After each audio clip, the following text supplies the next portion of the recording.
કોણ છું? તું મને ઓળખેશ? જ્યારે સ્કોર્પિયોના ટાયર કરતા અહંકાર મોટો નીકળ્યો.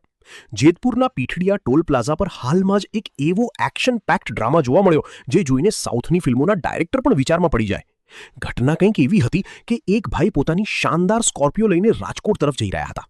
જેવું ટોલ નાકું આવ્યું, ફાસ્ટેગ બિચારાએ પોતાનું કામ કર્યું અને ખાતામાંથી નિયમ મુજબ રૂપિયા કાપી લીધા. બસ આટલી જ વાર હતી. સ્કોર્પિયોના માલિક વિપુલભાઈનો પિત્તો એવો છટક્યો કે જાણે ફાસ્ટેગ એમના રૂપિયા નહીં પણ કિડની માંગી લીધી હોય. ગાડીમાંથી નીચે ઉતરીને ભાઈએ સીધો જ સવાલ ફેંક્યો, તું મને ઓળખેશ? હું કોણ છું? હવે બિચારો ટોલકર્મી તો મશીન સામે જોતો હોય, એને શું ખબર કે ભાઈ રબારિકાના સેલિબ્રિટી છે. રૂપિયા કપાયાનો આઘાત એટલો મોટો હતો કે ભાઈએ ટોલકર્મીનું ગળું દબાવી દીધું. કદાચ એમને લાગ્યું હશે કે ગળું દબાવવાથી કપાયેલા રૂપિયા પાછા વોલેટમાં રિફંડ આવી જશે. મારપીટ અને ધમાલ એવી કરી કે સીસીટીવી કેમેરા પણ શરમાઈ ગયા.